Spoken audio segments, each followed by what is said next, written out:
All right, cool, dear. Here we go. Good evening, ladies and gentlemen. Today is February 23rd, 2021. Most gracious Heavenly Father, we thank you, God, for yet another opportunity of prayer. Thank you, God, for waking each and every one of us up this morning, oh God. Thank you, God, for this conversation we're about to have. Thank you, God, for my brother.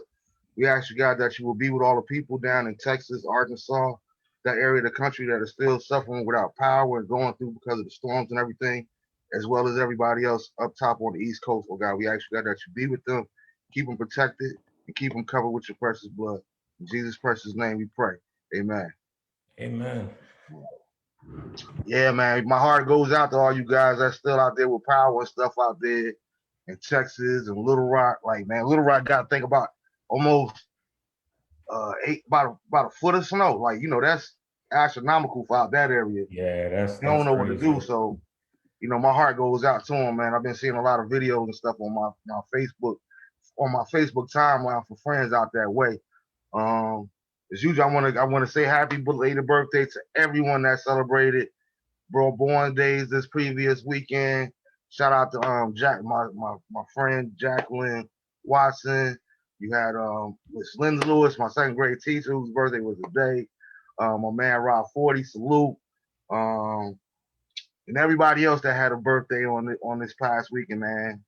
Salute to you guys. Enjoy your day. Enjoy your week. Continue to celebrate. Continue to celebrate life. Well, not just another year, but continue to celebrate life while you actually can. Shout out to Dr. Dre had a birthday this past weekend, so shout out to Dre. Um, and I want to give my heartfelt condolences to the Morales family. We lost an OG last weekend, man. Mark Anthony Morales, better known to us as Prince Marky D from the Fat Boys. Like, I can still remember the Fat Boys, just the disorderlies and everything else, man. So thank you for the laughs, bro. Thank you for the rhymes, and know that the family know that he's in our prayers. Um, Tonight is the last show of Black History Month, so I do not own the rights of the music, but I had a song that I wanted to play in honor of this last episode for Black History Month.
Go ahead and put your hands together right in the living room.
Where my sopranos at?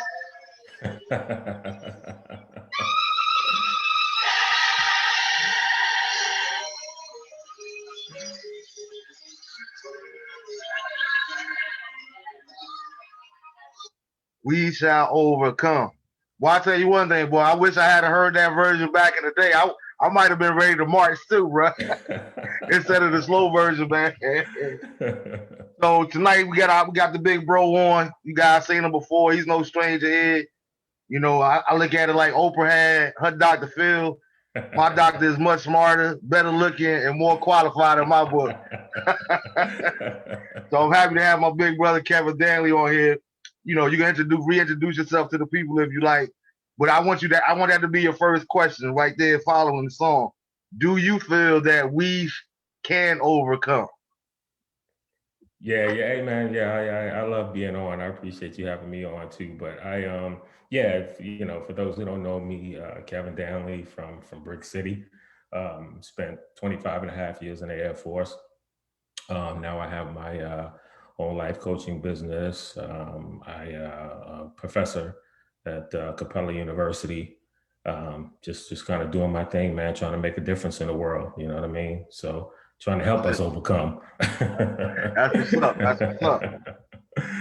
So, but as far as do I think we can? Yeah, I mean, I think it's going to take some time. Obviously, I mean, you can't when you think about the fact that the first slave got here, arrived in America in 1619, and from that point, you know, if you want to take it all the way to 1968, which is when the last Civil Rights Act was enacted, that's 400 years of really some sort of slavery.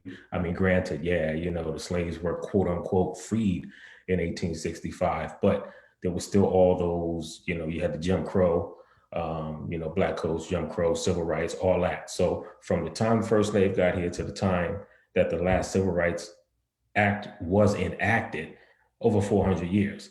And since that day, there's only 53 years have gone past since then, so 400 years of trying to deal with that. And then 53 years of quote unquote true freedom, if you even want to call it that, considering all the things that we still have to overcome, all the systemic racism and all of that. 53 years isn't a long time. But I think in these 53 years, we have come a long way, but obviously we still have a long way to go.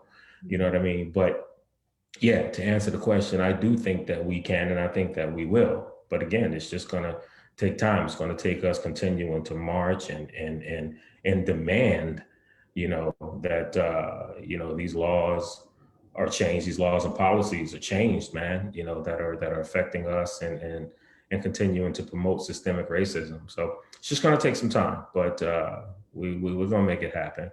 We're going to continue kicking down doors and doing what we need to do to get there. So gotcha.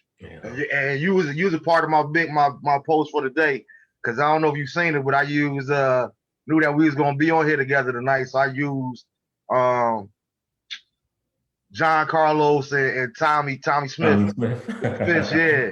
And shout out to Peter too. Shout out to Peter too, man, because like I said in the post, that was, even though this mug was in Australia, he didn't understand the plight of the black man, what was going on over here. But in solidarity as a human being, the civil rights, that's why he wore his band, his banner as well, or his badge rather, not his banner, but his badge. Right. And, that was something that he didn't have to do, man. And, like I said, man, I want to thank them guys for just that little thing. People don't understand what it's like. I was watching how the president of the IOC at the time had released a statement and said that act was unconstitutional and violent. Yep. I was like, yep. I wanted to ask you if you had ever heard that or saying that, like, how was a man raising his fist with no shoes on? How was that considered as a violent act?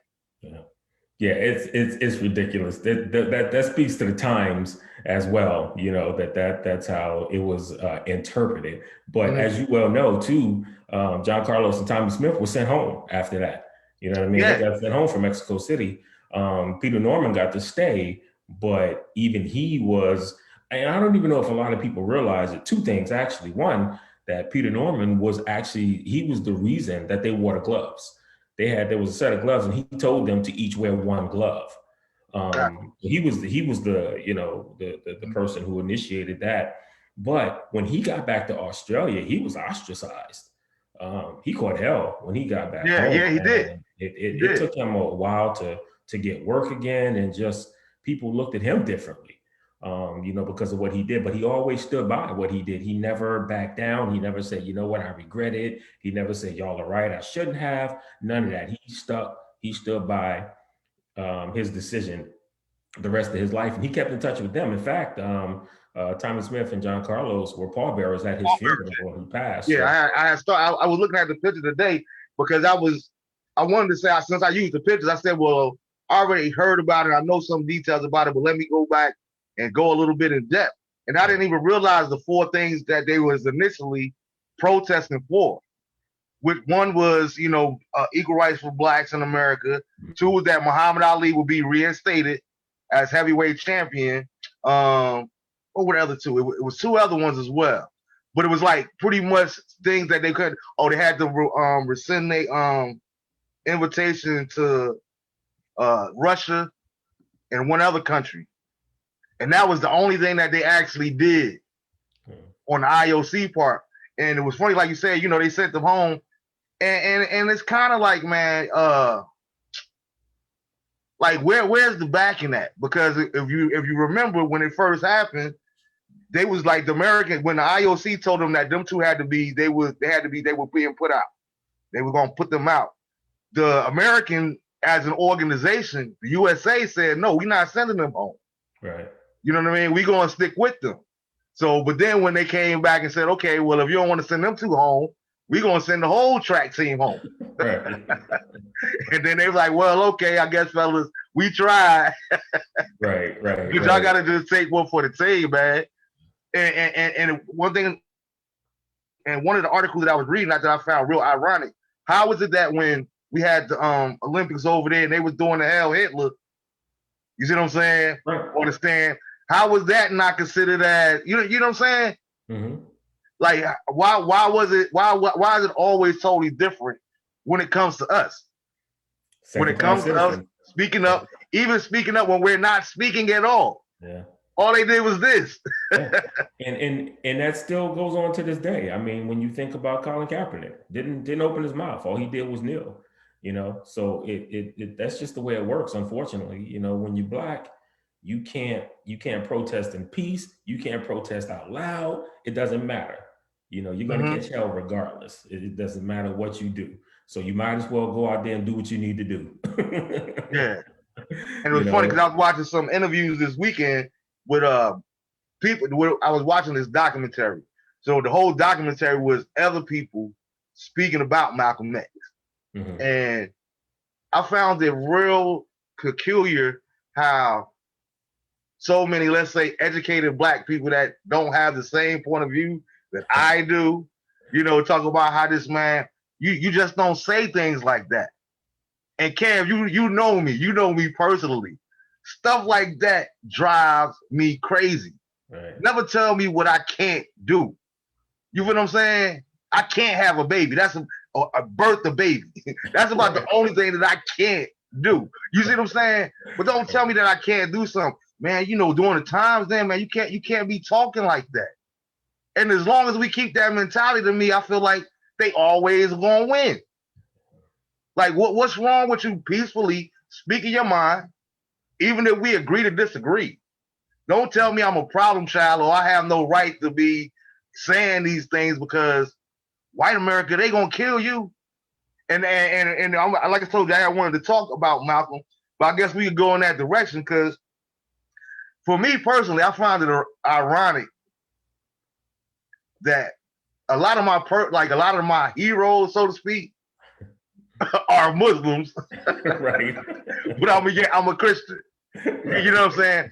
And I was having a conversation with a friend the other day, and I was saying, to me, it's simple because of the boldness that they stood for. Right. You know, I talked about on previous shows before. Truth be told, man, we grew up in church. You know what I mean? I was at church every time the door was open. But I learned how to love from the street. And I'm almost like ashamed to say that, because I would have thought it would have been the opposite way around. Right. I would have thought I would have learned genuine love, unconditional love from the church, not the streets. Right. You know what I'm saying? I had soldiers out there in the streets that's like, yo, hey, I do this big for you, bro. You know what I'm saying? I got to make sure your kids got food on the table. Things of that nature. You know what I'm saying? In church, I'm going to keep you lifted up in prayer. You know what I'm saying? But we keep it moving. And it was like the stance, saying all that I had just said about how they would look, how they would view Malcolm at that time, for you to know that your life is on the line. Every time you walk out the door, every morning that God allows you to see another day, Allah in your religion. You know what I mean? Every day you get to see another day, you're willing to speak your truth, not for yourself or just for your family, but for us as a people. How can I not respect that? Right. I don't understand. How can I not respect that? I don't want to take the back seat on something like that did. Anything that I can help somebody else making a movement like that did. You know, man, did you get a chance to see the Black Jesus and the Messiah? Black Judas and the Messiah yet? Judas? Yeah. Judas and the yeah. I love it. What was your take on that? It was, man, I first of all, I thought it was so well done. And being someone who knows the Fred Hampton story, and I don't know if I said this to you. I know I said it to some people before or right after it was made. I love the fact that some of these heroes of ours who are lesser known are starting to come to the forefront. Absolutely. You know, I know Fred Hampton's story. I've loved his story. Obviously, it's a sad story the way it ends, but I love that dude, and I was very happy to see it. I'm hoping that people like Assata Shakur and Stokely Carmichael, some of the lesser known heroes of ours, will have their stories told in the near future as well. But man, it was so. I always look when I see autobiographical movies being done. I always know that there's going to be an element of Hollywood put in it. Absolutely. You just always expect that they're going to dramatize some things and change some things up here and there. They stuck with it. Like, they really stuck to, the true facts of his life and what went down, all of it. And it was so well done. And Daniel Kaluuya and Lakeith Stanfield, man, the two of them, they deserve awards big time for absolutely. Yeah, I mean, Fred, and when you think about it, I mean, you think about the fact that Malcolm X and Martin Luther King were both 39 years old when they were killed. This guy was 21. They were 39, which is young. Yeah. Fred Hampton was 21. 21. When he was murdered and taken away from him. Yeah, that's what I said, when they were killed. Yeah, exactly. Yeah. They didn't die, they were killed. Exactly. So the fact that he accomplished so much in such a short life, just, man, it never, I'm just in awe of him and what he was able to do. I mean, he joined the NAACP at 17, 18 years old and realized that they weren't aggressive enough for him. So he bounced. Yeah. He bounced and I got to do something different. Party. Yeah. So And it's funny because like before like I said, I've been familiar with the story before the movie with his life. I remember seeing his son at the Million Man March, and then back in '95, actually taking an interest in learning more about who Fred Hampton was. Right. You know, this Black Panther that was killed by the police in Chicago and everything. And one of the biggest takeaways for me is, like you said, I started going back and looking at, after watching the movie, I went back to see all the footage that I could find of him just doing interviews and on the street, speeches or whatnot, whatever the case may be. And like you say, brother, here this articulate brother that talk a mile a minute, but it's all factual. You know what I'm saying? And he's dropping it like that did at the age of 19, 20, 21. That's like, it's like, I don't care what your religious beliefs are. There's no way in the world that you can't tell me that a higher power is with you when you walking in that kind of that vein, that lane. You know, like I said, you know that every day you wake up, your life is on the line. Absolutely. You see the agents over there. You see the FBI. You know what I mean? You see all the people that ain't supposed to be there. Then you got to look at all the people that's close to you because you don't know who they allow them to infiltrate you. Exactly. So like, can you imagine that? I would only imagine is like, that's absolutely restless to me. I would never want to know what that kind of. And I was thinking about that earlier. I was looking at something on Muhammad Ali, and it was like, as much as I love him, man, as much as I love everything, even when it comes to Bishop on the Christian side, I would never want that statue. That just affect on too many different people. I can't lie. I won't want that responsibility. You know what I mean? Because it's too great. I don't see that many peaceful moments. You have to have a relationship with God, Allah, your creator, whoever it is, because without him, you can't do none of that. Yeah. You can't do none of that. It takes a whole different kind of, it literally takes a supernatural strength to be able to walk in that lane, as far as I'm concerned. No, and I agree. I mean, the fact that in all three of them, Malcolm, Martin, Fred Hampton, they all knew. They knew that they were probably going to get killed. It wasn't even like, I know that my life is on the line. They knew what the end was going to be for them, and yet to still have the courage, the fortitude to still be able to do what they did. Like you said, I really can't even imagine. I can't even imagine it, to be able to just, get up every day and go out and do the things that they did, knowing that, okay, I know they're going to kill me. I just don't know when, but I'm just going to keep doing my thing until that day comes, essentially. Because it ain't about me. No, because it's not about me. It's totally selfish, totally selfish. I don't understand how nobody cannot respect that, even if you don't agree with it. Yep. You know what I'm saying? Matter of fact, right there, like I said, you like the smartest person I know, so I'm kind of shooting off the cuff here. Black nationalism, though. How familiar are you with Black nationalism? I mean, I'm certainly familiar, but there are so many offshoots to it too. You know what I mean? You got Pan-Africanism, you got Black nationalism, you have all these different things that are kind of similar to each other. So I guess my question to that is really, are you strictly talking Black nationalism by the definition of, okay, I advocate and support for the unity and self-determination of Black people? Or are you talking like Pan-Africanism, where to the extent of Marcus Garvey, where it was like, okay, let's get up out of here. we gotta go. You know what I mean? So mine is more based on the first. I was watching an interview with I want to say it's called Bullet or the Ballot, or Ballot or the Bullet, by Malcolm X. And he was talking about this was initially after he came back from Mecca, and it was Martin Luther King. And he was talking about how Martin Luther King was a Christian preacher, Adam Clayton Powell was a Christian preacher, but we leaving all of our religions at home because we got one common cause, and that's Black nationalism, to where we're not allowing these politicians to come in our community anymore. They'll steal our vote from us and then take it back to wherever. We need to be able to vote within our own community and dictate, I'll have a say in our own communities. Y'all don't live here, but y'all making all the decisions for us. Right. Yeah. So I guess my question is, based on that definition of Black nationalism, do you think what do you think are the pros, and what do you think are the cons of something like that? I really don't see any cons to it, to be honest. Okay. I mean, I agree with it wholeheartedly. Um, and even to this day, I mean, I think, well, I don't think, I know things have gotten obviously much better since Mm-hmm. then. We still have a long way to go, don't get it twisted, Yeah. but we have come a long way since 1964, when he came back from he being Malcolm X, obviously, when he came back from the Hajj Mm-hmm. in Mecca.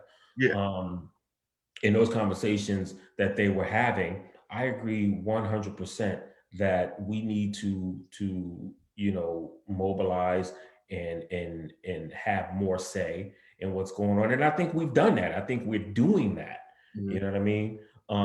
When you think about um, politicians back then, and I think in order for that to happen, you have to have Black folks in positions of power, in positions to be able to affect change like that, to be able to effectuate change. And that wasn't so much the case back then.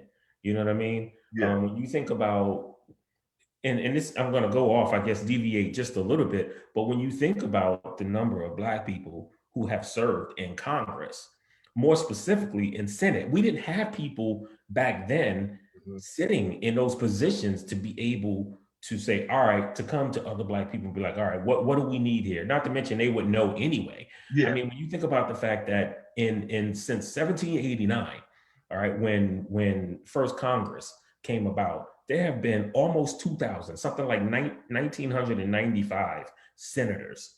Wow. 11 have been Black. 11 out of almost 2,000. And we just got the 11th this year with Ralph, I can't think of his last name right now, but out in Georgia. Okay. He makes number 11.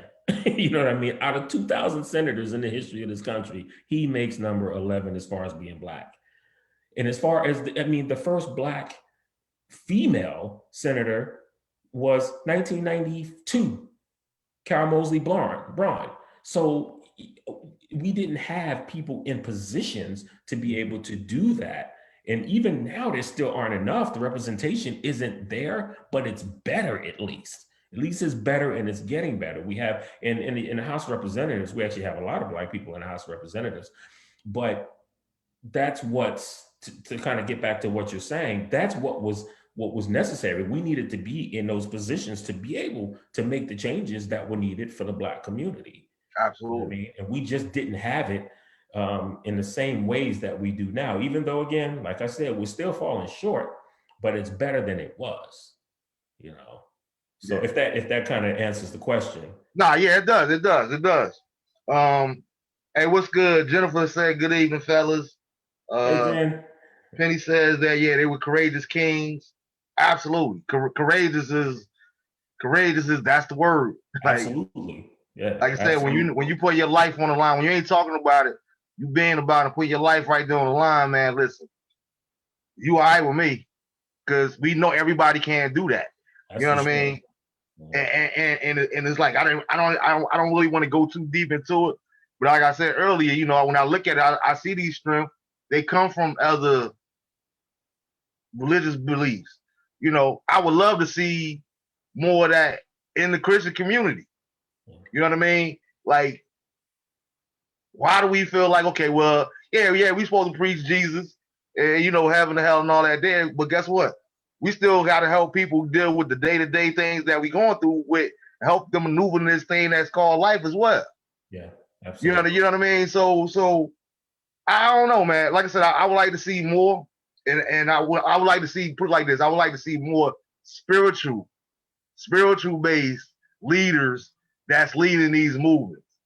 Not necessarily, and I'm not hating on nobody, but not the Jesse Jacksons, not these reverends and stuff that's Al Sharpton. They reverends, but I ain't never seen them preach a sermon in the pulpit. Everything is all about the movement.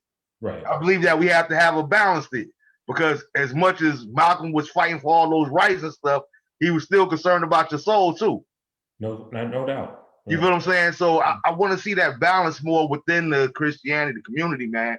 So, Uncle Gilbert, all you pastors out there that be viewing and watching us here, help me understand how it is that I can play a part in, and helping you guys become that for this next generation. Because whether we want to or not, people are watching, and people gonna always remember if you was just talking about it, you know what I'm saying, or you was being about it. Yeah. That's why Bishop is to who he is to us, because he ain't had to talk about it. He just did it. Just did it. I to piggyback your point, I've thought for a long time that the Black church has fallen short. Now, when you go back to, slave days and even, post-slavery, when you start talking about Reconstruction and during the Jim Crow and even somewhat during civil rights, they were there a bit. Absolutely. I feel like since the civil rights movement after Martin Luther King, I honestly, I think the church has truly fallen short. The Black church has fallen short of stepping up. And I mean, I get it. Not everybody's meant to do everything. I understand that. Absolutely. Everybody has their purpose, and all that. But when you are put in these positions, there's a responsibility. There's an inherent responsibility that comes with that. Mm-hmm. So you can't sit back and say, well, my only duty is just to win souls for Christ. And that's it. I don't sit back and do that and do nothing else. I personally think you have an inherent responsibility, because with great power comes great responsibility. Mm-hmm. You know what I mean? To step up and speak out, and try to move the cause forward. And I think the Black church has severely fallen short of that. Dude, I agree wholeheartedly, because like you say, you go back, even when you watch the old movies or we read the old books during that time, the Black church wasn't a thing. It was the backbone of the Black community. Right. You know what I'm saying? Like it was the backbone. That's where all the meetings went down. That's where all of the planning went down. That's where all the coming together, the unity went down. Absolutely. And it's like now we're so divided, and I just don't understand it. Because even within Christianity, you got the these here, we better than them, we saver than them. And it's like ain't none of us got no heaven or hell to put each other in. Right. So what are we doing to help each other, like I said, live this thing called life right now while we're still in existence? Spiritually, physically, and mentally. No doubt. Not just one-sided. Yeah, I agree wholeheartedly. Yeah. Yeah, man. So I know you like I said, you don't read I don't know how many books. Who's your you only gotta have one. Who will be your go-to author? My go-to. Well, I'll tell you what, your go-to author. You can give me one female, one male. Oh man. I would say the one male for me, and it's going to be somebody recent. It's going to be someone who's actually younger than me, quite frankly. His name is, and I've mentioned him, I think, on the show before, but his name is Dr. Mark Lamont Hill. Mm-hmm. That's my dude. Gotcha. That's just my dude. I don't know that there's anybody else on the face of this earth who I align with more than him. Nothing comes out of his mouth that I disagree with.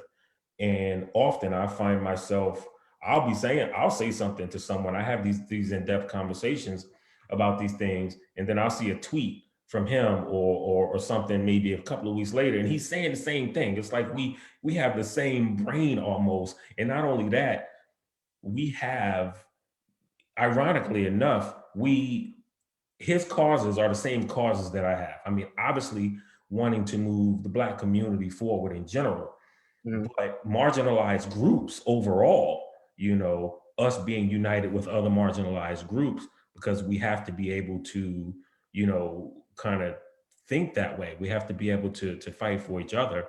Intersectionality is what it's all about. But private prison, the abolition abolition of private prisons, and the Palestine cause, along with obviously moving the Black community forward, are probably my top three focuses, and they're his as well.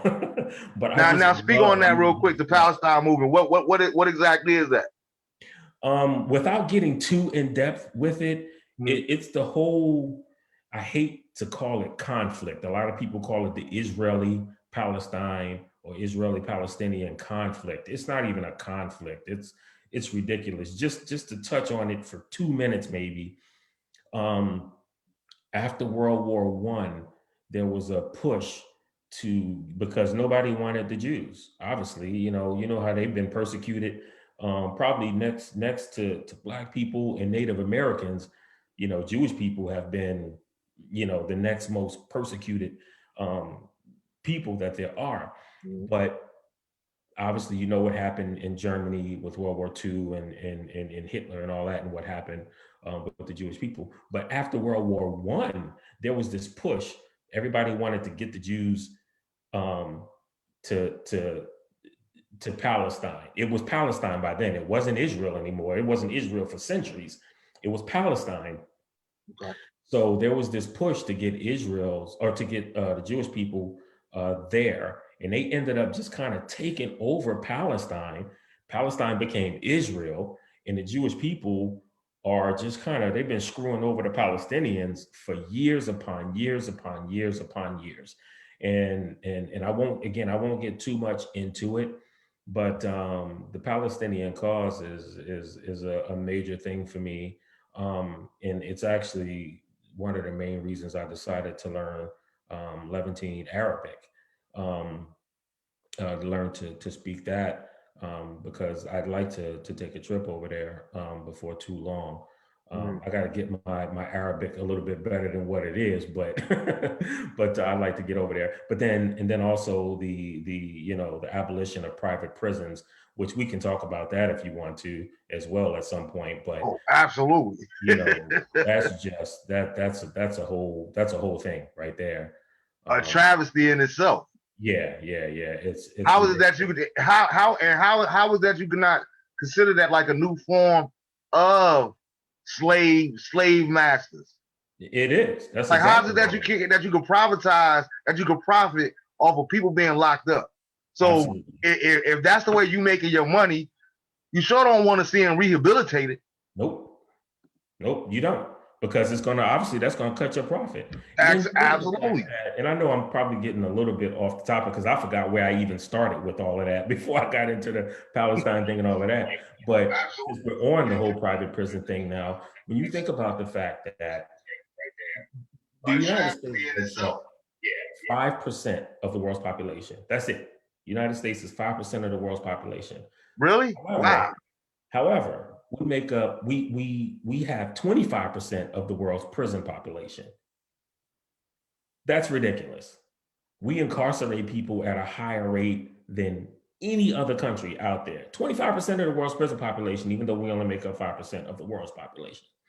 All right, and then when you look at the fact that Black people, we only make up 12% of this country, yet we make up 34%, which is the largest percentage of any group of people that are incarcerated. 12% of the country, yet 34% of the prison population. Whereas white people make up over 60% of the population. However, they're only 29% of the prison population. You know what I mean? And then when you start talking about these private prisons, which that's not even supposed to, that never should have happened from day one. There never should have been a private prison system. But this private prison model is all about making profits. And the more people you have, and they incentivize it. They incentivize having people in prison, because the more people you have in prison, the more beds that are filled in your private prison, the more money you make. You're incentivized to have people in prison. Absolutely. So you're not doing anything to try to ensure, to rehabilitate, essentially. There's no reason. There's no reason for it, because you're going to lose money if you do that. So that's a huge thing for me is fighting against the private prison system. And I personally don't think that neither, and I've said it before, I don't consider myself a Democrat or Republican. I think you pigeonhole yourself when you do that. And most people, when they call themselves either a Democrat or Republican, that's all they're going to ever vote. And that's all they become narrow-minded. So now if I'm a Democrat, anything that any Republican says is wrong, and vice versa. You know what I mean? So I don't consider myself to be either. And if there was any one political party that I align with the most, it's actually the Green Party. And I don't consider myself to be a Green Party member. I consider myself to be an independent. I'm just going to take the issues and decide who I'm going to vote for. But I align most with the Green Party. I don't think that even Democrats they call themselves liberals, but they don't go far enough. Democrats want to reform everything. Not do away with, yeah. They want to reform. No. Things need to be abolished, not Absolutely. reformed. You know, Absolutely. reform something is just putting a Band-Aid on it. That's all. These things need to be completely obliterated and either stay obliterated or rebuilt. In some cases, maybe some things just need to be rebuilt after it's been obliterated. But now reform is not enough. And that certainly doesn't work for the private prison system. That just needs to be done away with altogether. You know, and I know I got off track because I totally forgot where we started off that conversation, and then I went. Nah, we were good. We was talking about authors. Penny asked, all right, Penny, I got you. For some reason not letting me type it, but it's Mark Lamont Hill, MarcLamonT Hill, Hill. Yeah, Mark Lamont Hill. He's from Philly, but a lot of people may know his name because he was a strategist and an analyst on CNN. Yeah, and he made some comments a few years back about Israel because he fights for the Palestinian cause, and people got in an uproar about it, and he ended up getting fired because unfortunately, it's so stupid that anytime you have any sort of critical, insight regarding Israel, they automatically label you an anti-Semite. Yeah, absolutely. Automatically now you hate Jews. You can't be critical in any way of Jews without being an anti-Semite, which is crap. It's crap. But yeah, he ended up getting fired, but he still does his thing. He's got all these different things going on. He's still in the public eye. But I would say that he would be my favorite male author. Man, as far as female authors, there are a few out there that I really like. Ijeoma Oluo is one. Fatima Bhutto is another. She's from Pakistan.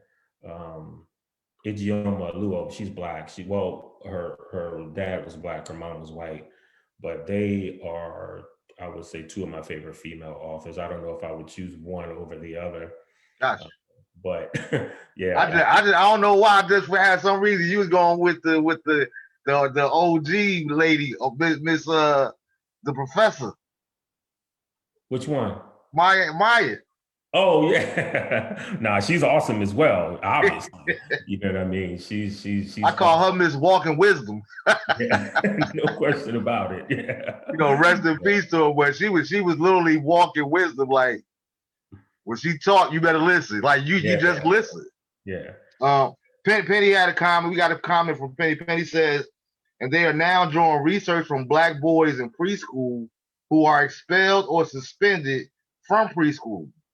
Cradle to prison pipeline. Wow. Yeah, it's and that's part of the whole systemic issue when you think about it, because that's one of the things when you think about things that involve systemic racism, and people are like, well, I don't know what that really means. Well, that's one of them. You think about the fact that Black kids are suspended at a higher rate than white kids from school for the same infractions. You know what I mean? That's what systemic racism is. That's all part of it. And that's been going on for years. There's been research that's been done on that sort of thing. Higher interest rates, on loans. If I walk in, I've got an 823 credit score. If I walk into a bank with all of my education, with my credit score, with everything that's on my resume, and there's a white guy who goes in with me, everything the same. We are completely equal on paper. My loan rate in a lot of banks will still be higher than his, and that's a proven fact. That's not me talking. There's research that has been done on that. Those are the sorts of things that we talk about when we talk about systemic racism. and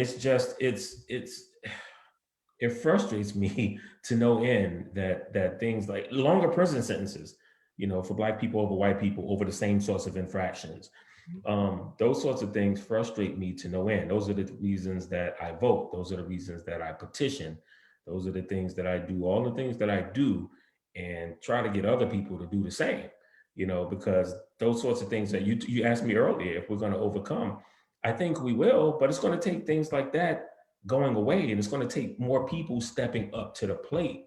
I don't think we necessarily need, back in the day, we needed people like Frederick Douglass. We needed W.E.B. We needed Malcolm X. We needed those sorts of people because there just weren't enough people who had the wherewithal, who had the education necessarily to do the things that they were able to do. But in this day and age that we live in now, we don't even necessarily need one person to step up to the bat. We need everybody to do it. You know what I mean? More and more people. And I think you saw with this past election, what happens when we mobilize. You know what I mean? You had Stacey out there in Georgia mobilizing, people in Georgia like you've never seen before, and so it's going to take that sort of thing. We're going to have to continue to do those sorts of things if we're going to ever make a dent, or a deeper dent into systemic racism and some of these things that we are still having to contend with in 2021, Yeah. So. And to go from where Penny, I didn't know if you wanted to get into it or not. Penny comment, like I said, she says, and they are now drawing research from Black boys in preschool that get expelled and suspended suspended, from pretty much from the cradle to the prison. It's like an automatic pipeline. We both watched the clip about the NFL.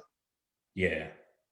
And that was one of the reasons that I rocked my Giant sweatshirt Sunday when I posted my picture, because I'm officially, until real change comes, I'm not a Giant fan. And you know how we believe, hey, look, once you're a fan for life. I am not a Giant fan no more. I am not an NFL fan no more, because what I seen was absolutely disturbing to me. Yeah. When you're talking about these retired players getting their proper finances, their proper insurance and everything else, healthcare that they earned, for them to have in the wording that Blacks are pretty much more dumb at birth than white people, and that's what we're going to base it on if you get your money or not. And that's pretty much what they write it. They try to write it in a much more eloquent way than that. But what you just said is all. That's exactly what it means. And here it is. We are funneling all this here, and it's funny because I tell people all the time, man. Listen, at one point in my time, I love sports more than I love some people, and I wasn't ashamed to admit it. I mean, when I said loved, I love sports, and I remember maybe 2014, 2015, because you know me, we talk trash, we go back and forth. I'm a Giant fan, you a Cowboy fan. We gotta talk the talk. And then we could also have a real conversation about football too. But we could do the fan thing too. You know what I'm saying? We versatile enough to do that. But as I was going back and forth with all the hate and all that I wasn't really participating in it. I'm just reading all the comments. Y'all this here, y'all that did. And I thought about it, man. I said, here it is. We ready to really start arguing with each other over the Giants and the Cowboys. Right. And when I asked one of my Cowboy friends, I said, listen, the only reason I ain't going back, because they was like, you quiet for some reason, Marv. I said, because I was thinking about it, bro.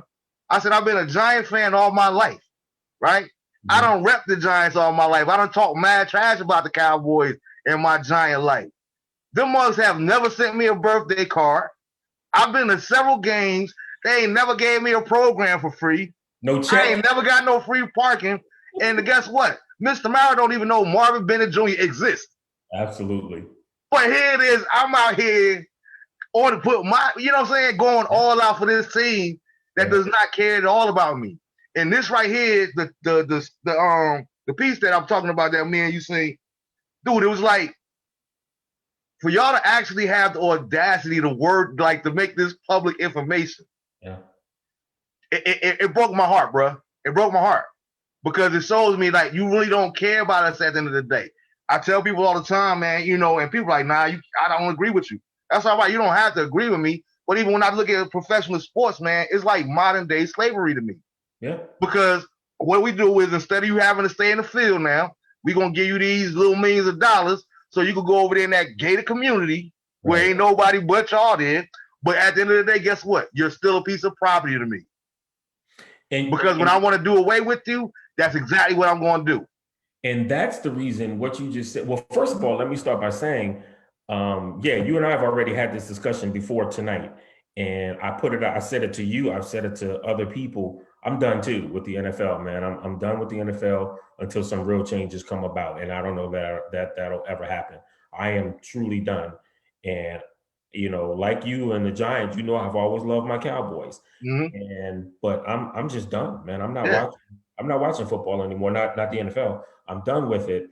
And I was officially done after the Super Bowl. That clip that you're talking about that we saw with them not giving retired Black people who've had these concussions and stuff and are having issues their money because essentially they were born less intelligent anyway. So we can't conclude that the reason they're having these issues is from the NFL when they were already not intelligent. Is BS. And then on top of that, you think about the fact that there are 32 teams in the NFL, right?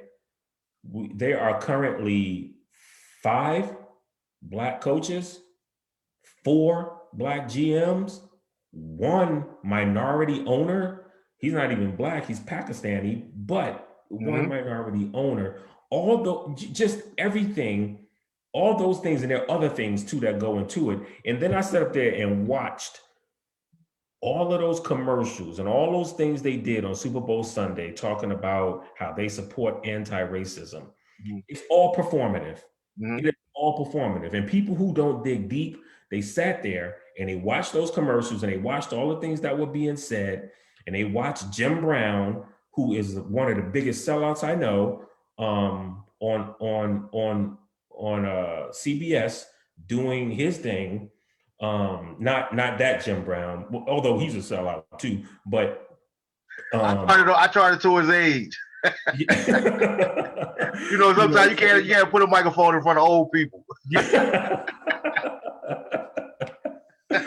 But yeah, so if you don't dig deep, you sit there and you watch this performative act that the NFL is putting out there, and you think that, oh man, the NFL is really trying to make some changes and they're involved in the Black community and they're supporting Black Lives Matter and so forth and so on.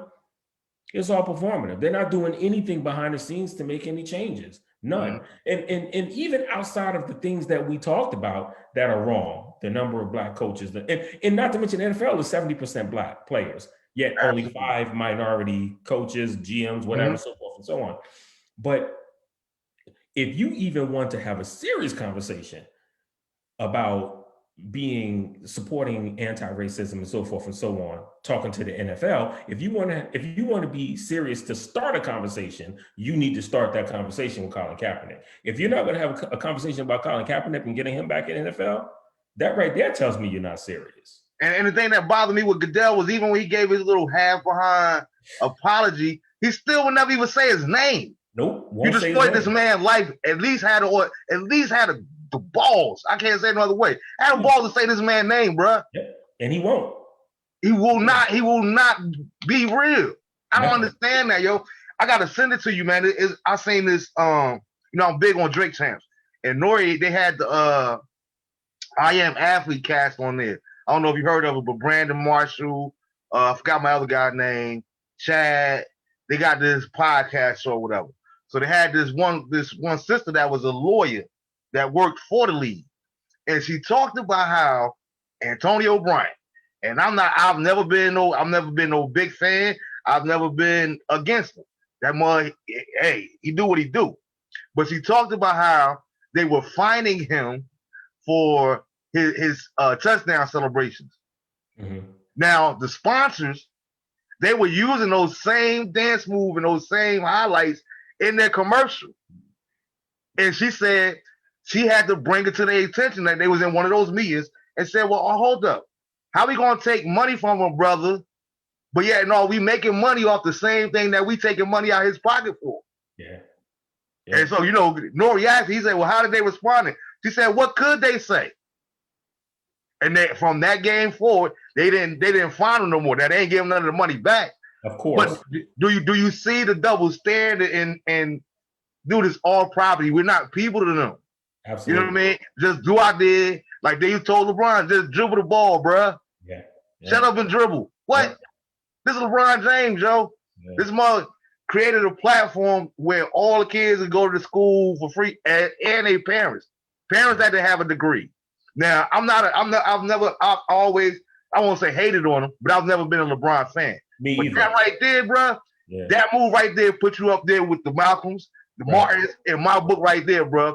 Because when you talk about you not having to pay for no pencils, no books, no nothing, and you giving the same education opportunity to parents, bro, kudos to LeBron for that, bro. Yeah. I've never heard of anything like that, even in a movie, bro. And for you to make this a reality, bro, my hat's off to you, man. And I'm with you. I feel the same way about LeBron, and I've never been a fan of his on the court. I give him his respect, just like I did Michael Jordan, because, I was never a fan of Michael Jordan either. You neither? Sorry, Mar, but hey, never a fan of him. I was never a fan of Jordan, though, as a player or a person, even though I respect his game, and I know that he, if not the greatest, certainly one of the greatest to ever do it. Same with LeBron. But not that I should compare, I guess, but to compare, that's the one thing I'll give LeBron over Michael Jordan. Michael Jordan was a selfish bastard who never really did much of anything for the Black community. And he just recently, over the last year, really started stepping up to the plate because people have been calling him out. Mm-hmm. He's officially a billionaire, and people have been calling him out for the last 2 years about his lack of doing anything for the Black community. So now all of a sudden you see him starting to do certain things, whereas in the past he's never done it. LeBron came in before he was a millionaire, he was a thousandaire, and he was doing things. Yeah, he's making power moves. So I've always respected LeBron off the court for that, for doing the things that he does. You can't take that away from him, man. He does his thing regarding that. And I agree with you wholeheartedly when it comes to MJ, because it was like, dude, how are you the most famous person on the planet? You're the most famous person in the NBA.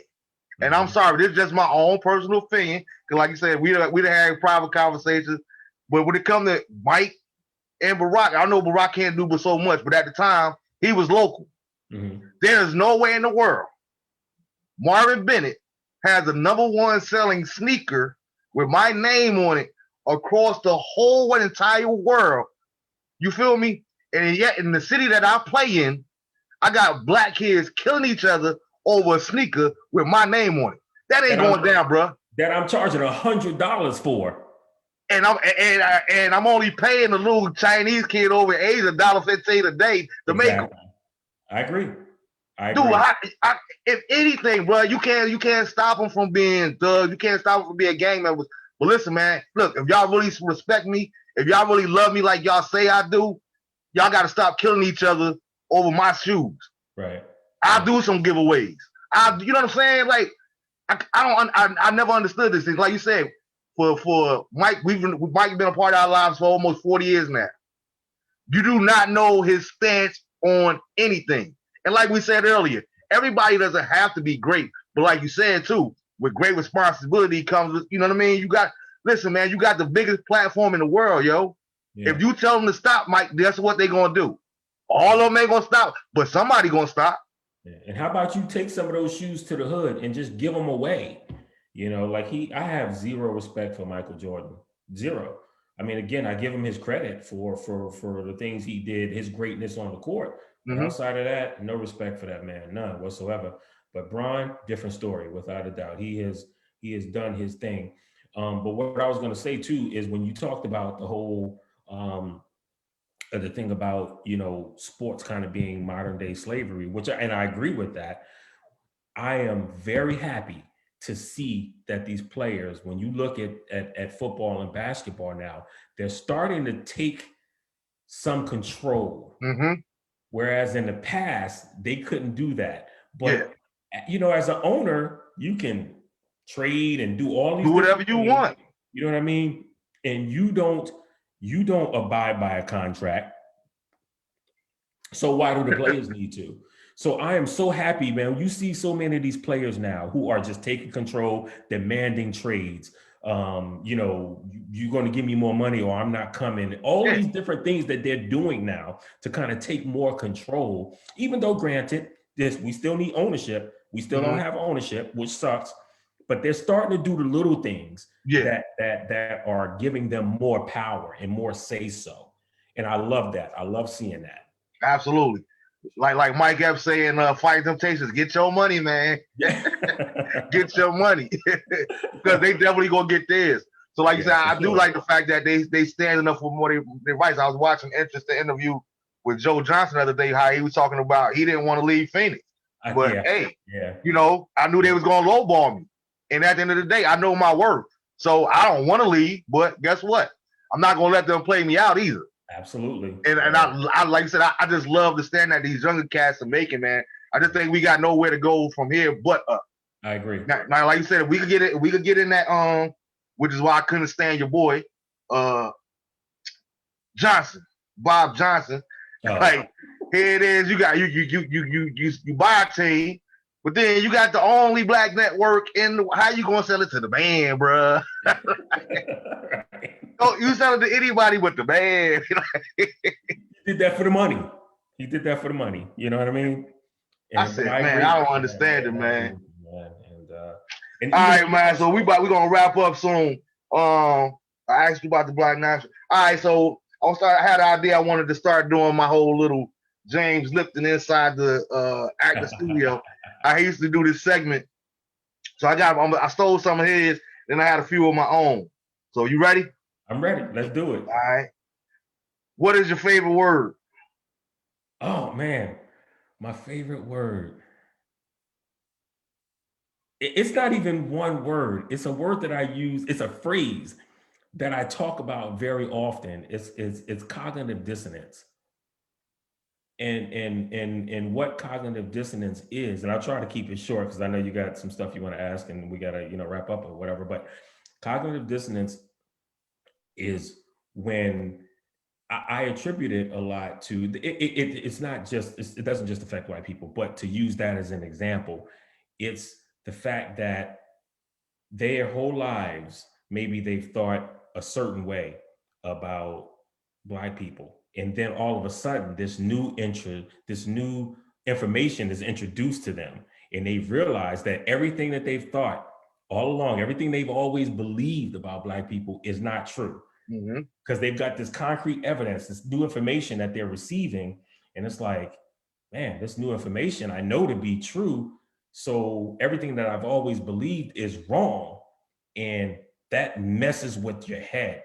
And that's kind of what cognitive dissonance is. It's like, like taking the blue pill in Matrix. Pretty much. Yeah. That's about the most simple way I can break it down. But I know it's not one word, it's a phrase, but I don't know. I just love that. I don't know. Right. I always talk about it. So I would say cognitive dissonance. Okay. What's your least favorite word? Oh.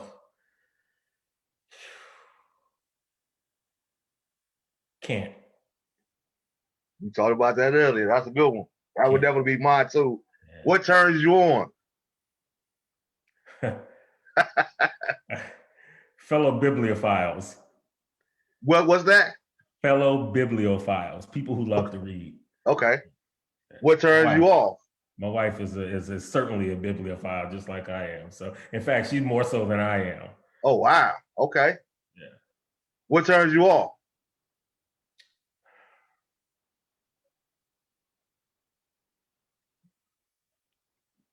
People stupid people. And I'll tell you what I mean by that. Mm-hmm. There's a difference, as you know, between being ignorant and being stupid. We're all ignorant to things. Mm-hmm. Anything that we don't know, we're ignorant to that thing. Yeah. people think ignorance is a bad word or it's a bad term, and it's not. It just means you don't know Yeah, you're about not something aware. specific. We Yeah, can't know everything. Mm-hmm. But when you are ignorant to something and you have an opportunity to learn about it, and you just say, nope, I'm not going to. I don't want to know anything that you have to say about the Black cause or Black Lives Matter or whatever it is. Well, now you've become willfully ignorant, and that's stupidity. Yeah. You know, so willful ignorance is stupidity, and that turns me off. Got you. What sound or noise do you love? Oh man, Kayla's laugh. All right. My daughter's laugh. Shout out to Kayla. Hate. What sound or noise do you hate the most? An alarm clock. Hey, well, I think you got a whole bunch of amens from the congregation on that one. And I actually don't even set one. It is very, very, very rare that I will. Very rare, you know, for that reason too. Because I mean, I usually get up anyway. I don't need one to get up. But yeah, I hate the sound of an alarm clock. Gotcha. All right. What profession other than yours would you like to attempt? Oh man. Oof. Author. Yeah. I one of these days I'd like to write a book, or a couple of them actually. So. All right, last one on this subject. If heaven exists, what would you like to hear God say when you reach the pearly gate? Well done, my good and faithful servant. I know that's right. I like that. All right, quick hitters. And this is just like my last ones that I'm gonna wrap up with. You're on a deserted island. You only get to get 5 albums. Who you gonna rock out on the island with? Oh man, 5. Yeah, any genre, any time, any period, anything. Let me think on that for a minute, because there are certainly some that come to mind right away. But if I only have 5, I gotta let me think through this. Gil Scott-Heron, "The Revolution Will Not Be Televised." Okay.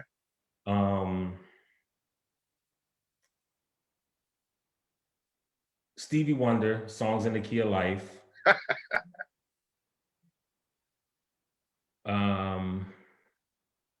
Bob Marley, "Exodus." Okay.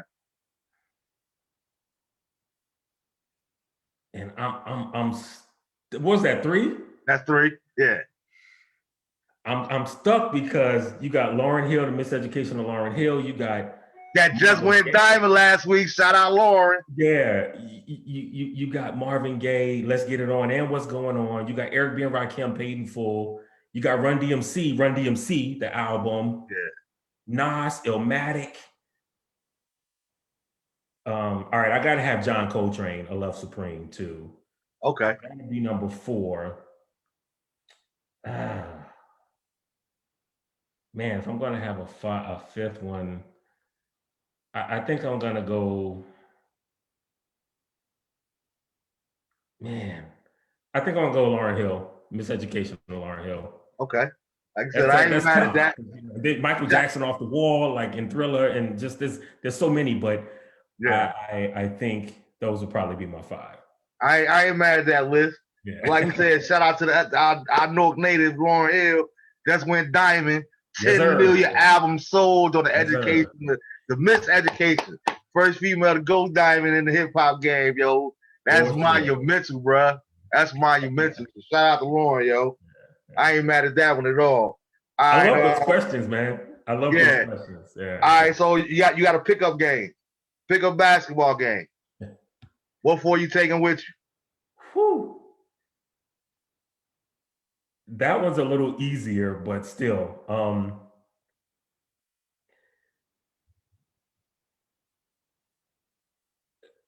And they can be from the past as well, right? Anytime, past or present. I'm taking Bill Russell. Okay. I'm taking Kobe.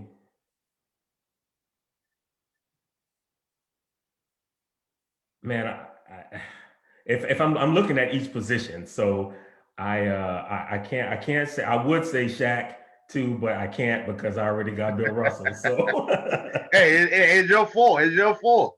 Regardless of you said position or four anything, too, whatever not four even you want to five. rock with. So man, I'm thinking LeBron. I'm thinking Magic Johnson. I'm thinking about Allen Iverson. I'm even thinking about Steph Curry. Um, all right, I got Russell. I got Kobe. I'm taking LeBron. Much as I hate to say that, I'm taking Bron. So who would be my last one? I'm thinking both past and present. I'm taking Magic Johnson. The Magic Man. I'm taking Magic. Yeah. I definitely can't be mad at that. Magic was my favorite player for most of my life. Same. Like Growing up, for me, he was mine. Magic was mine, but I had a real conversation with myself maybe 2 years ago. Hey man, hey, it ain't nothing like the AI, bro. That's Like, you heard me mention him. Yeah, AI went #1 for me now. You heard me mention AI he too. He finally superseded Magic because that boy. I tell people all the time when I think of the last 30 years, bro, I've never seen a player.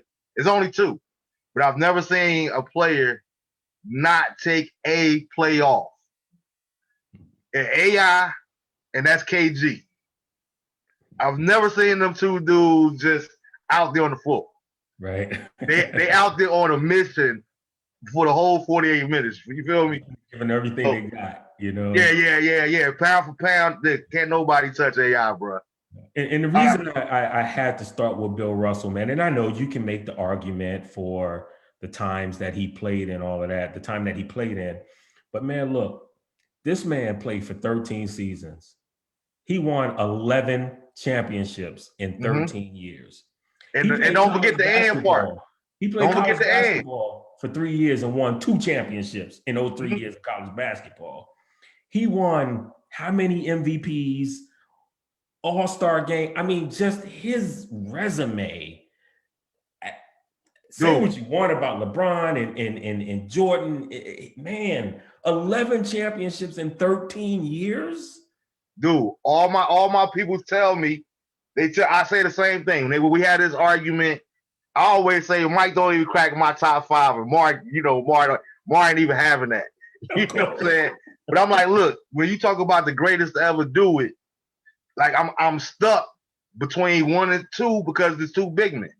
And I always usually start the conversation with Bill Russell, for like you said, 11 championships in 13 years. But my biggest end on that is what secures him is because nobody ever get a chance to do it. He won one of those championships as a player coach. Absolutely. As a player coach, he sure did. And nobody will ever get that opportunity to do that again, yo. He in a class by himself with that alone.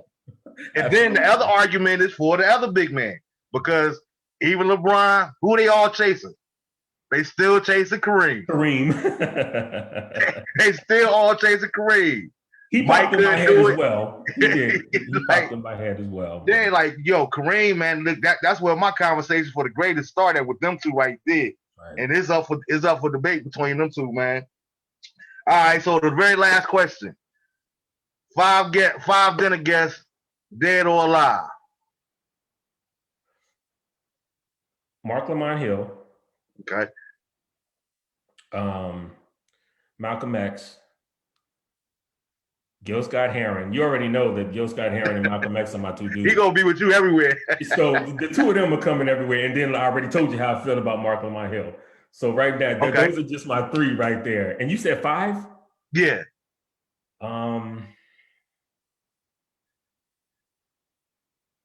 Man.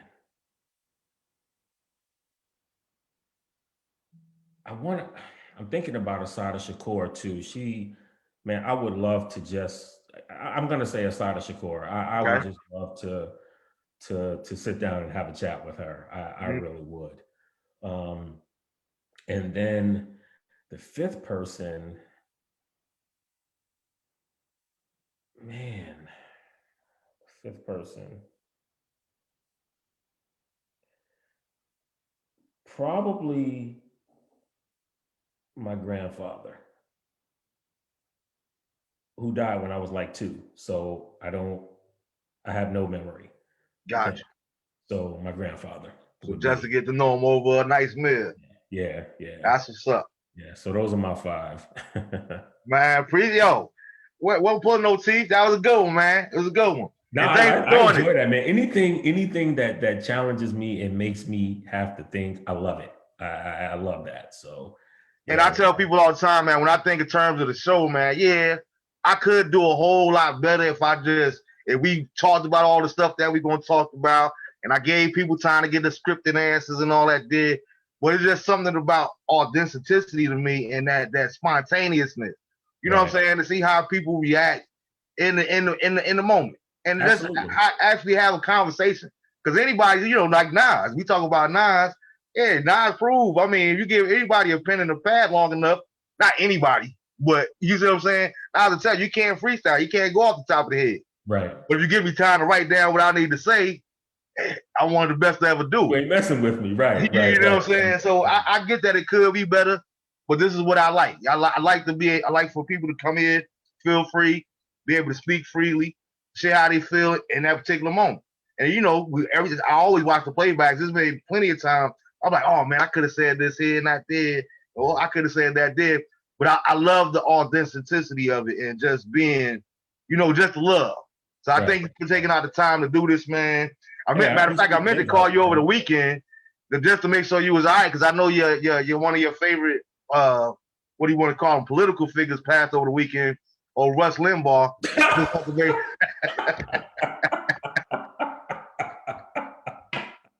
I gotta call brother, make sure he all right. And I know you're trying to end this, so I won't get into it, but I don't wish death on anyone. I truly don't. But let me tell you, I wasn't the least bit upset, okay? Not even a little bit heartbroken. I'm with you, man. We got a lot of people in our lives like that. Like you said, I don't want to see you dead, but when you're gone, I might have to hit ABC up. I might have to. Ain't no sweat. I might have to celebrate. But with that being said, man, I love you, man. Thanks for doing this again, bro. Yeah. Try to have you back in like a month or 2. And like I said, we already know the Born Day coming up next year. You got that special Born Day, so we're gonna have to find out a way to make something happen. Even if it's just private. You know what I'm saying? We're gonna figure it out. Yeah. All right, and Lisa said, "What up?" Hey, Lisa. Lisa Turner. She's been speaking to us. Joey, my love, Val. Speak the truth, little brothers. Man, thank y'all for tuning in, man. Thank everybody for the comments, man. Man, keep on doing what you're doing, bro. Keep on. You said you're a professor now. Like you said, man, just keep doing your part. I'm gonna try to keep doing mine and making sure, like, everybody else get to, do their little part in their own little workplace and their own family and their own household. Like I say, man, I think we can see some real change, man. Like we started out the show, if we all do our part and play our part, we shall overcome. Absolutely. So with that being said, man. And I know you said that Joey, I'm not on Facebook, so I can't see, but I know you said Joey said something too. Shout out to Joey, because she's doing her part. Absolutely.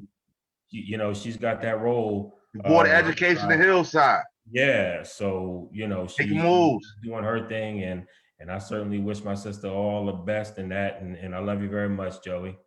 No doubt. Love you too, girl. So y'all stay tuned, man. We're gonna keep it exciting.